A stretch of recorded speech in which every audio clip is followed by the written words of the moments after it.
like a jungle sometimes. It makes me wonder how I keep from going under. John Hagedorn. I'm the author of A World of Gangs. This book looks at gangs in a manner different than almost any other book that you'll read about gangs. It's the product of 25 years of my research in Chicago, Milwaukee, and around the world. I argue gangs aren't going away, no matter what we do. Why? Well, look at this chart. The world's 6 billion people, 3 billion of them are under the age 25. Half of the world's people live in poverty, and over 1 billion people live on less than $1 a day, the UN's definition of extreme poverty. The social movements of the past have largely ebbed, and the new global economy often means cutbacks on social spending. As a result, gangs and other groups of armed young men thrive in ghettos, favelas, barrios, and townships. In this book, I show how gangs in Chicago, Rio de Janeiro, and Cape Town in particular have institutionalized, meaning they've been around for half a century and show no signs of disappearing. The gangs of this book are much different than their media stereotypes. Take a look at this short clip about lesbian gangs. The other thing, too, that our viewers are going to find very, very interesting is the fact that they actually carry, some of these groups carry pink pistols. They call themselves the Pink Pistol Packing Group. And these are lesbians that actually carry pink pistols. That's 9mm Glocks. They use these, they commit crimes, and they cause a lot of hurt to a lot of people. All right, detective.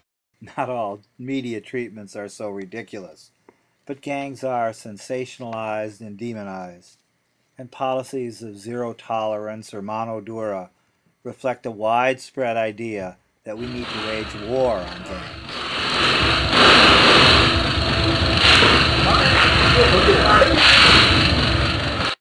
Many politicians call gangs urban terrorists, which promotes mass hysteria that can really lead only to one solution for gangs, and that's incarceration. Well, some criminologists and other books you might read on gangs call for things like midnight basketball as a way to keep kids out of trouble.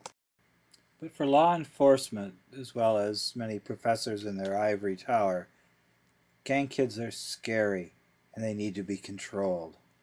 Born, raised, and could likely die on the concrete and asphalt. This is Gang Life. Gang banging and never die. It's all about killing. My book explains how these young people are rebelling against conditions they're unlikely to change. And that means their outlook is nihilism. Gangbanging is not a lifestyle, it's a death style.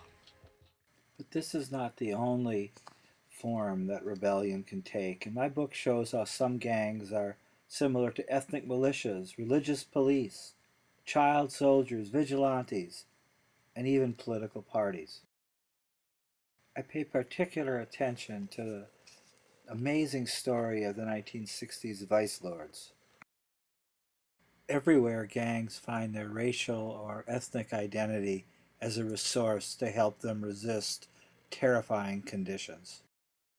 In many ways, the key to understanding gangs is their music, and while gangsta rap is the voice of consumerism and misogyny, rap is also resistance. I'm close to the edge. I'm trying not to lose my head.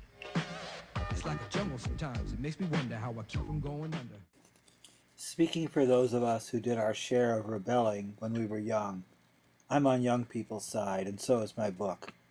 This is because I believe we can go beyond racism and stereotypes and work together in building social movements. War is not the answer, it's the problem. The real answer is reconciliation and the involvement of people from all strata, including the gangs, in movements for social change.